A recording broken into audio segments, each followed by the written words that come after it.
Nation of Strength, where fitness and public health meet. I started this brand and hopefully what builds into a community to help reduce barriers to exercise and fitness. As someone with a former background in official training in public health, one of the things we talk about in public health a lot are the barriers to good health and exercise. If you see my cats, I am so sorry. We talk about barriers a lot, and one of those barriers in terms of fitness is the cost associated with exercise programs and equipment and materials and things like that. And one of the ways I wanted to help reduce these barriers is by offering free programs. Now, I know I'm not the only personal trainer out there that does this, but I wanted to do it in a way that I felt was beneficial for the majority of people. I have 3 free programs on my website, which is www.nationofstrength.com. They're called Transform, Pace, and Rise, and one is for beginner lifters, one is for intermediate lifters, and one is for advanced weightlifters, and they are weightlifting programs that do require a gym membership, so I will add that caveat. But we're also looking to come out with new programs, including a walking program for absolute beginners, a beginner program for people that want to work out and exercise at home, and then also a family walking program. So keep an eye on those as well. We also have a blog where I'll post updates, and I talk a lot about in my content behavior change specifically, which is not what anyone necessarily wants to hear. But changing your behavior to develop healthy habits and a healthy lifestyle is vital to good health. It just absolutely is. Throughout a lot of my journey, I had to change a lot of my own behavior, and honestly, I'm still in the process of doing that in a lot of the training and what I do now. I might have mentioned earlier that I am a personal trainer. I don't take clients in person or online anymore, so I will add that. I'm more of, I guess, a health coach type, although that has its own stigma to it, whatever you want to call me. But I can program, and I did have my personal trainer cert. I'm currently a PhD student in health sciences, and I have my Master of Public Health and Epidemiology at Baylor. I kind of discovered fitness first and foremost without wanting to be a personal trainer on my own.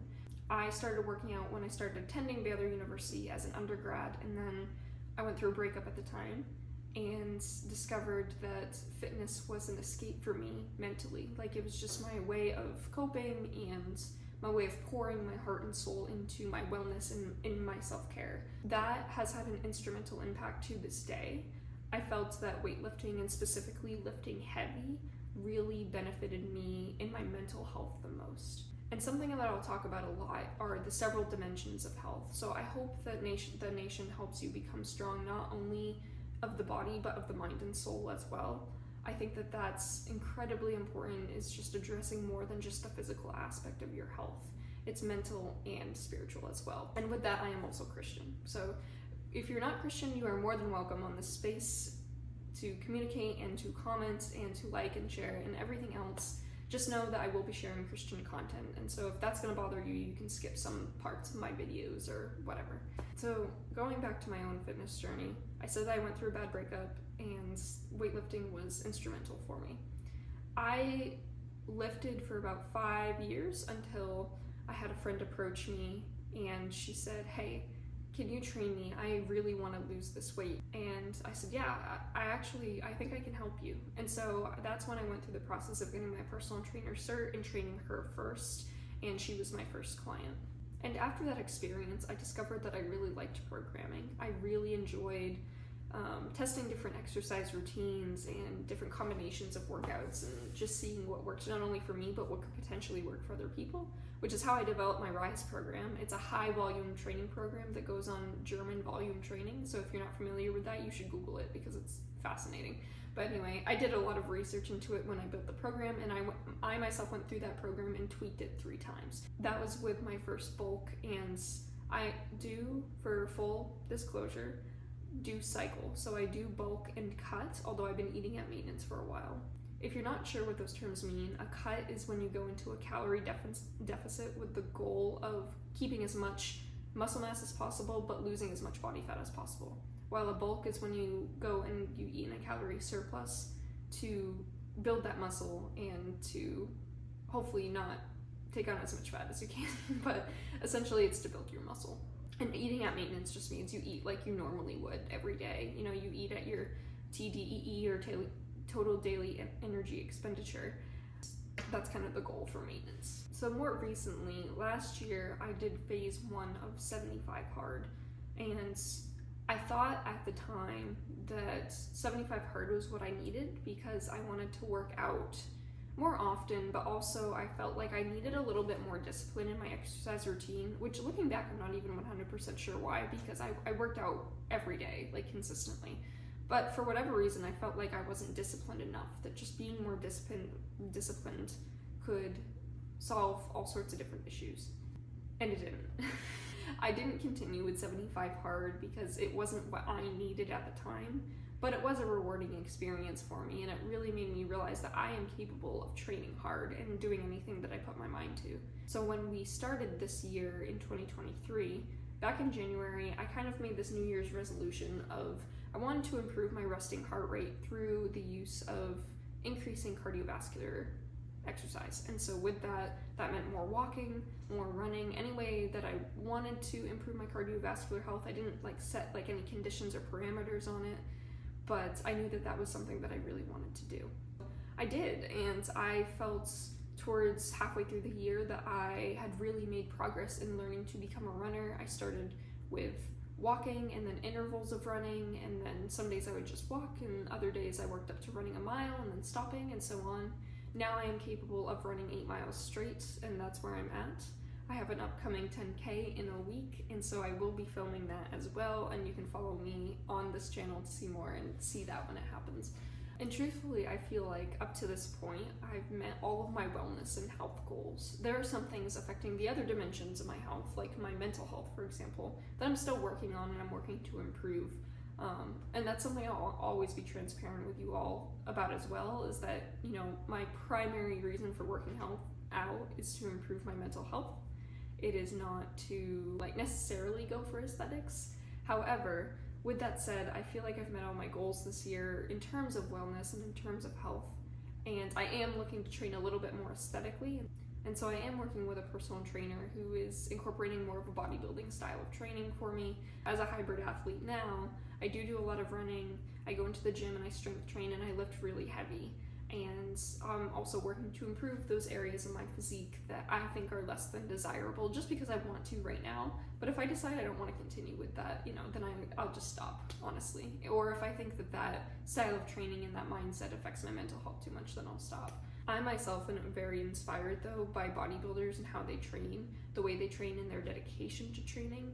And I love watching different competitors and different people and how they did, and just following along with their journeys as well. And so it inspires me. Those aesthetic things that I'm talking about are my arms, for one. I've lost some muscle mass and starting to run more often this year, and so lost a lot of mass on my shoulders and my triceps and biceps specifically. To regain that is a priority for me. My abs as well, so I am looking to gain a little bit more definition there, although I don't necessarily say I'd have the traditional six-pack regardless. I think my body fat percentage is just too high, to be very truthful with you. Hi, Mimi.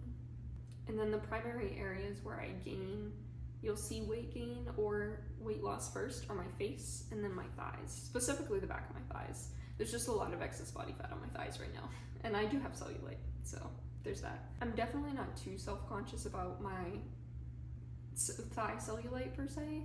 I still wear shorts to the gym, I just do what I'm comfortable, I wear what I'm comfortable with, you know what I mean?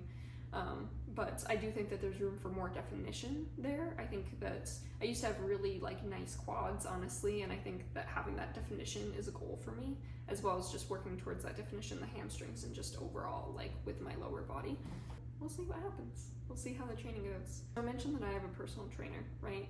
And actually I have to add that the person that I first became a personal trainer for is now my personal trainer, which I think is so cool. I just think it's amazing the way that God works and the way that happened.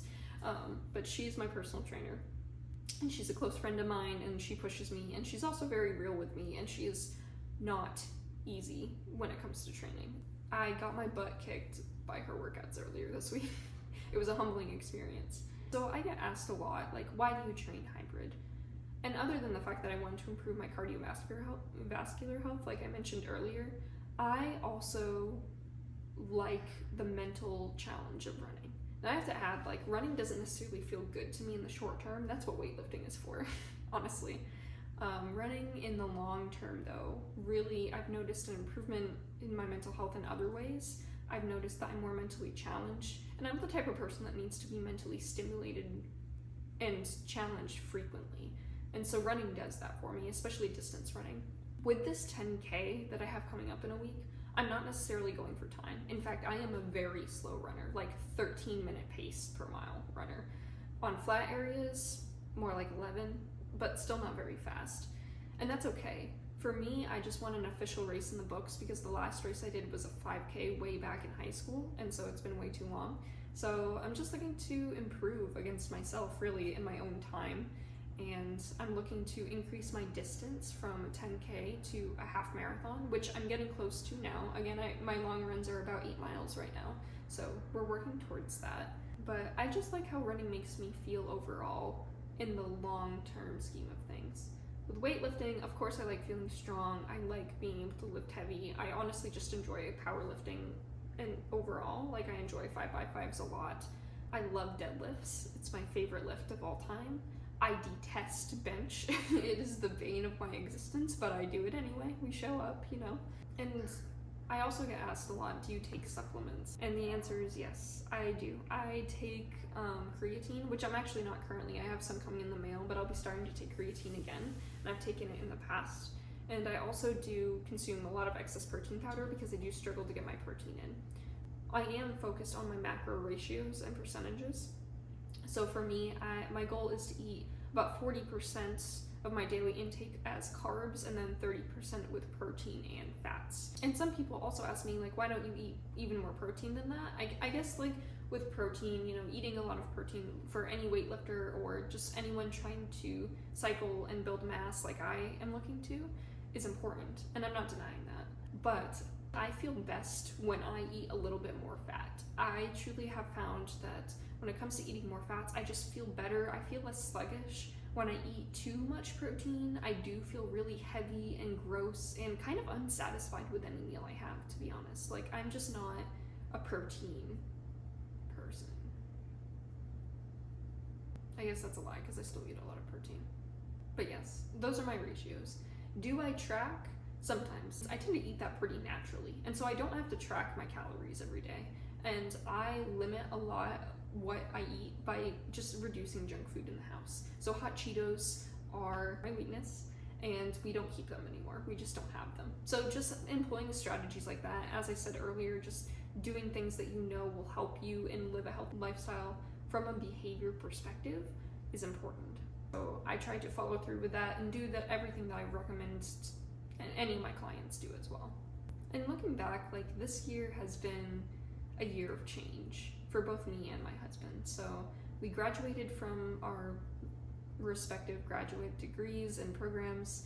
We moved halfway across the country. We got married. We went on our honeymoon. We did all of those things. And now we're finally just, like, starting to settle in, especially with the swing of things because it's almost Christmas. We're settling in and, you know, just getting accustomed to life here in California. Those changes have really altered my style of training throughout the entire year. I'm really looking forward into dialing in my training and focusing my efforts more on just training rather than certain other aspects of life. But like I said, like, I do stay busy, so, you know, it gets challenging for me sometimes too. And I have things like coursework for my PhD to do, or dissertation, you know, my dissertation to focus on and things like that. So my goals for next year. This was something I had written down to talk to you guys about. My goals for next year are, one, as I mentioned earlier, to be able to run a half marathon. And that's probably goal number 1. 2 would be to change my physique, as I mentioned earlier. Put on some more muscle mass, regain some of that mass that I've lost in my shoulders and my arms more specifically. I've toyed with the idea a lot of, if I get to a space where I feel ready, would I compete in, like, a bodybuilding competition or anything like that? It's a far off goal right now. Like, we're not there. My body fat percentage is just way too high. And truthfully, I do wrestle with the idea of that because from a Christian perspective, I wrestle a lot with like, is it biblical? Because it's the last thing for modest, to be quite honest and frank with you, and I'm not going to deny that. But it's just something that I like mentally wrestle with. So I guess we'll see. I'm interested to hear more about what you guys think and what other Christians think regarding the scope of bodybuilding, and whether it's even a biblical activity for Christians to partake in. We'll just see what happens with that. I'm also looking into what half marathons to actually enter into. So yeah, we'll see. We're feeling it out. These sound like kind of broad and vague to you. A lot of my goals are. And I'm one of those advocates for goals that are not SMART goals. SMART goals are a great place to start, but truthfully, as a personal trainer, I think that having a broader approach can often be beneficial for people. My goal up until this year, essentially, was just to live a healthy lifestyle. Like, to be well, and to take care of every dimension of health. And I've done that. And I've accomplished that goal for myself. And for people that are looking to try to change their habits and just live a little bit healthier, sometimes that's the best way to go, because you're not setting yourself within these parameters that you often can't meet, or these unrealistic expectations that you often don't meet. And so that's just something to consider for you as we move into the new year as well. That's all for today. Don't forget to like and subscribe, and I'll see you guys after next week when I've ran my 10K. See you guys later.